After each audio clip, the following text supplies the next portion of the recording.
Włochy. Rok 1940. W powietrzu czuć zapach chleba, dymów z pieców i mydła. W małym miasteczku Correggio, gdzie wszyscy znają wszystkich, ludzie mówią, że Leonarda Cianciulli robi najlepsze mydło w całej okolicy. Gładkie i pachnące migdałami. Leonarda prowadziła mały sklepik, w którym sprzedawała mydło, domowe wypieki i porady dla zdesperowanych kobiet. Była osobą, która wiedziała wszystko. Z kim sąsiadka jest w ciąży, kiedy listonosz zdradza żonę i kto kupił za dużo cukru w czasach, gdy był racjonowany. Na pierwszy rzut oka typowa Włoszka, serdeczna i ciepła. Niektórzy mówili, że ma dar, że potrafi przewidzieć przyszłość. Inni, że ma pecha, bo wszędzie, gdzie się pojawiała, ludzie prędzej czy później znikali. W jej domu pachniało ciepłem i ciastem. Czasem sąsiedzi widzieli, jak wychodzi z kuchni z fartuchem ubrudzonym czerwonym sosem. Pomidorowym, mówiła z uśmiechem, ale kiedy zapytać, co gotuje, odpowiadała zawsze to samo. Nowe życie. Ludzie się śmiali, ona też się śmiała. A potem zmywała ręce w misce pełnej wody o dziwnie różowym odcieniu. W tamtym czasie Włochy szykowały się do wojny. Mężczyźni odchodzili na front, a kobiety zostawały same. W miasteczku panował głód, strach, a wraz z nim przesądy. Wierzono w klątwy, w zły los, w uroki, a Leonarda była mistrzynią w ich zdejmowaniu. Kiedy ktoś miał kłopot, przychodził właśnie do niej. Zawsze miała radę albo rozwiązanie. Wieczorami, gdy reszta miasta spała, Leonarda rozpalała ogień w kuchni i siadała przy wielkim żeliwnym garze. Mówiła, że mydło trzeba gotować powoli, bo inaczej nie nabierze duszy. Leonarda była kobietą, która wszystko robiła z miłości. Z miłości prała, piekła, doradzała, a gdy trzeba było, zabijała. Bo jak sama później powie, miłość matki nie zna granic, a czasami też i rozsądku. Kiedy przychodziło się do jej domu, zawsze pachniało czystością. Ściany białe jak śnieg, wszystko lśniło. Ale jeśli przyjrzeć się uważniej, ten zapach mydła był zbyt intensywny. W dzieciństwie Leonarda była dzieckiem, którego nikt nie chciał. Matka nienawidziła jej od chwili narodzin. Legenda głosi, że matka Leonardy, Emilia, została zgwałcona, a owocem tego czynu była właśnie ona. Zmuszona do ślubu z napastnikiem, miała spędzić resztę życia patrząc w oczy dziecku, które przypominało jej najgorszy dzień. I pewnego dnia w przypływie rozpaczy powiedziała do małej Leonardy: niech cię wezmą diabli, zanim zrobisz światu tyle zła, ile on zrobił mnie. Te słowa okazały się prorocze. Jej dzieciństwo było jak tanie wino, cierpkie i z nutą bólu. Matka ją biła, a ojciec pił. Próbowała uciec. Wierzyła, że jeśli znajdzie miłość, klątwa przestanie działać. Zakochała się w mężczyźnie imieniem Rafael, spokojnym, prostym urzędniku. Pobrali się wbrew woli matki. Podobno zamiast dać córce błogosławieństwo, oznajmiła: jeśli się z nim ożenisz, wszystko, co kochasz, umrze. Leonarda urodziła 17 dzieci. 9 zmarło zaraz po narodzinach, 3 w wieku niemowlęcym. Pozostała garstka chorowita, słaba, stale o krok od śmierci. Z każdym pogrzebem Leonarda zaczynała wierzyć, że matka naprawdę ją przekleła, że Bóg się odwrócił, że coś lub ktoś zabiera jej dzieci jedno po drugim, a ona musi znaleźć sposób, by to zatrzymać. Niektórzy topią smutki w winie, inni w modlitwie. Leonarda w zaklęciach. Mówiła, że tylko magia może ją uratować. Wkrótce jej kuchnia stała się ołtarzem. Zioła, świece, sól, amulety, a nad wszystkim zapach lawendy i czegoś, co później wielu rozpozna jako aromat krwi. W jej głowie rosło przekonanie, że może oszukać los, że klątwę można odwrócić, jeśli zapłaci się odpowiednią cenę. Kiedy jej ostatni syn Giuseppe zgłosił się do wojska, Leonarda wiedziała, że to właśnie on jest ostatnim, co jej zostało z życia. Więc obiecała sobie jedno: nikt, ani Bóg, ani diabeł, ani klątwa nie odbierze jej tego dziecka. Wtedy po raz pierwszy zaczęła mówić o ofierze. Nie o symbolicznej, nie duchowej. Bo jeśli śmierć zabiera tych, których kocha, to może można ją przekupić. Mówią, że matka, która chowa swoje dziecko, przestaje być tą samą kobietą. Leonarda pochowała aż 9. 9 razy wracała z cmentarza sama i 9 razy szeptała: to przez ciebie, mamo. Niektórzy mówią, że to właśnie wtedy zaczęła tracić rozum. Włosi mają wiele przepisów na wszystko. Na sos, na makaron, na dobre życie. Leonarda stworzyła własny. Każdy poranek zaczynała od modlitwy, ale nie tej znanej z kościoła. To były słowa, które mieszała z gestami. 3 uderzenia dłoni o blat stołu, szczypta soli, kropla wina i szept. Jeśli mam zapłacić, pozwól mi wybrać monetę. Kiedy rodziła, zawsze trzymała przy sobie talizman. Pęknięte lustro, owinięte wokół materiału. Mówiła, że to, co odbite, nie da się tak łatwo zabrać. Ale śmierć wracała za każdym razem, zabierając jedno dziecko po drugim. Niektórzy zaczynają dzień kawą. Leonarda rachunkiem sumienia. Liczyła, ile Bóg już jej zabrał i ile jeszcze może zabrać, zanim się nasyci. Kiedy jej syn Giuseppe został powołany do wojska, świat Leonardy runął. Wiedziała, że jeśli pójdzie na wojnę, to nie wróci. A jeśli on nie wróci, to ona nie ma już po co istnieć. Więc zaczęła szukać sposobu. Odwiedzała wróżki, jasnowicki, czarownice. Wszystkie powtarzały to samo.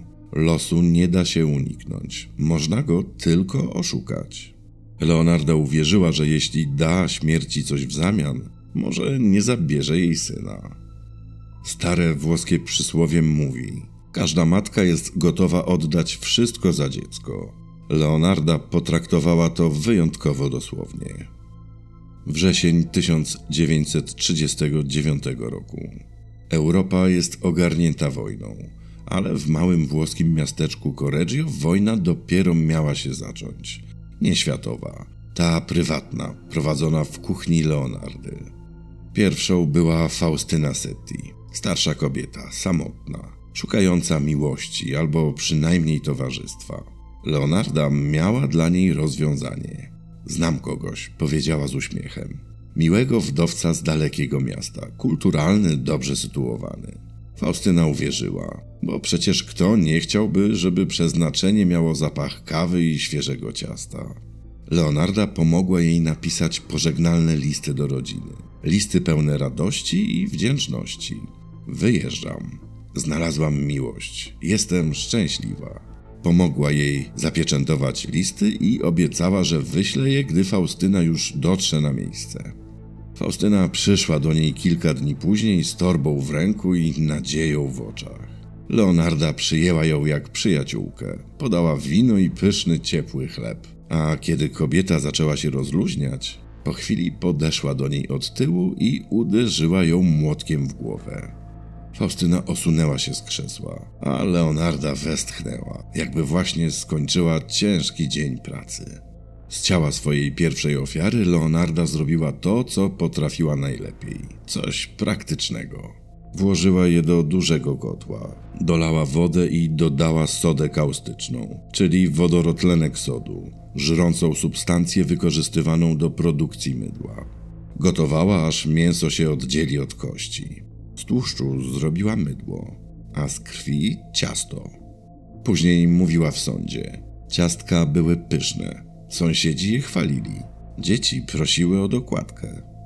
Leonarda nie była morderczynią w sensie klasycznym. Była raczej kucharką przeznaczenia. Nie działała z nienawiści, działała z przepisu, bo wierzyła, że każda ofiara to składnik, a z odpowiednich składników można stworzyć coś trwałego.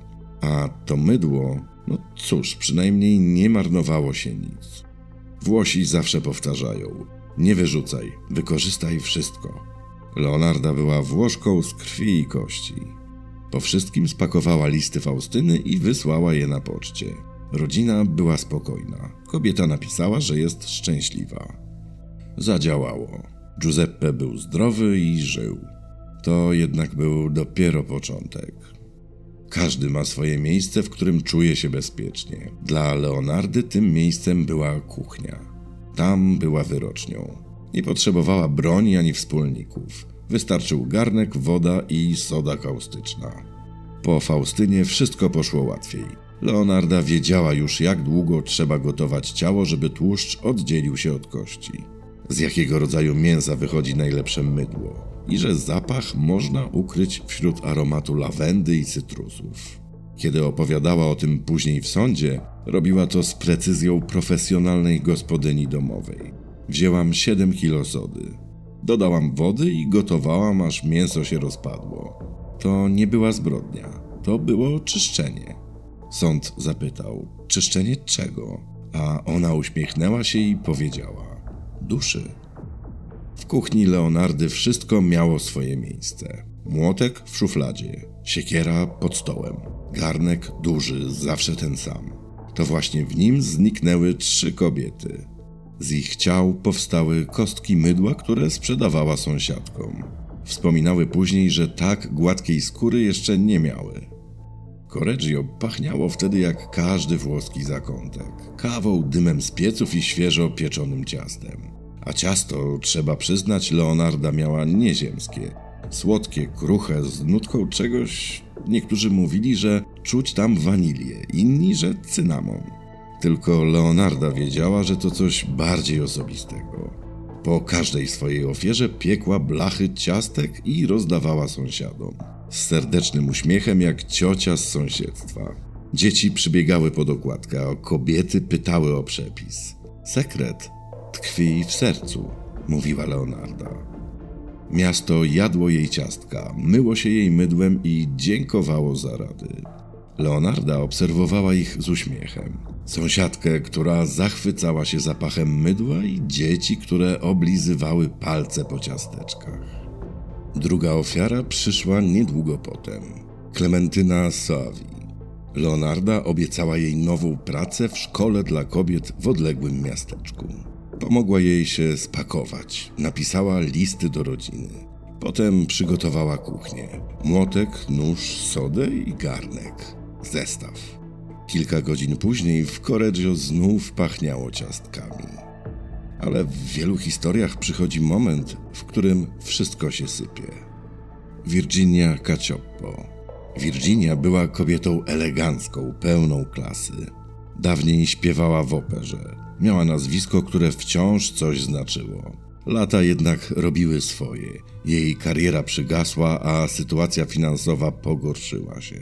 Wtedy właśnie pojawiła się Leonarda, jak anioł z pomocą. Leonarda obiecała jej posadę w teatrze we Florencji. To twoja szansa na powrót na scenę, miała powiedzieć z uśmiechem, który wzbudzał zaufanie. Virginia uwierzyła. Przyszła do domu Leonardy, by pożegnać się i podziękować za przysługę. Przyniosła ze sobą swoje oszczędności, biżuterię i wszystko, co miała, bo nowe życie miało zacząć się jeszcze tego samego dnia. Leonarda podała jej kieliszek wina, na odwagę przed podróżą. Wino było jednak leciutko zaprawione. Gdy Virginia zaczęła tracić przytomność, Leonarda uderzyła ją młotkiem. Potem zrobiła to, co wcześniej dwukrotnie już powtórzyła.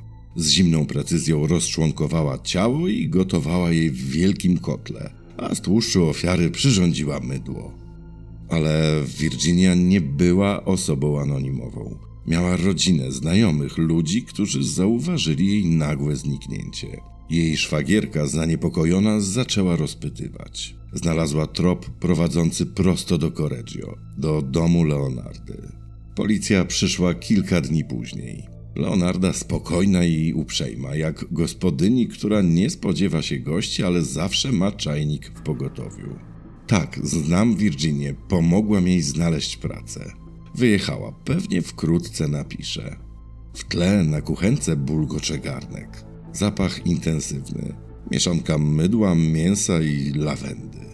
Kilka dni później policja wróciła. Z nakazem i łopatami.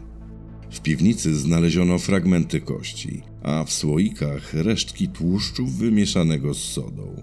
W zlewie kawałki skóry. a na stole świeże kostki mydła.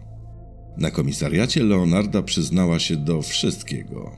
Nie płakała i nie błagała. Powiedziała tylko: zabiłam 3 kobiety, ale uratowałam mojego syna, więc Bóg i ja jesteśmy kwita. A potem dodała coś, co przeszło do historii włoskich procesów kryminalnych. Zróbcie z tego, co chcecie. Ja z moich ofiar zrobiłam mydło i ciasto i wyszło znakomicie. Syn Leonardy wrócił z wojny cały i zdrowy. Można by powiedzieć, że plan zadziałał. Włoski sąd, Reggio Emilia, rok 1946. Wojna się skończyła. W gazetach pisano o odbudowie, o bohaterach i o cenie pokoju. W dniu procesu miała na sobie czarną suknię i delikatny uśmiech na twarzy. Wyglądała jak babcia, która zaraz zapyta, czy może ktoś jest głodny. W pierwszym rzędzie siedział jej syn Giuseppe. Sędzia spytał, czy przyznaje się do winy. Leonarda westchnęła. Nie ma się do czego przyznawać. Zrobiłam to, co musiałam. Każda matka zrobiłaby to samo. Sala zamarła. Niektórzy się przeżegnali, a inni tylko szeptali. Dziennikarze zapisywali każde słowo, bo brzmiało ono jak cytat z Ewangelii napisanej przez samego diabła.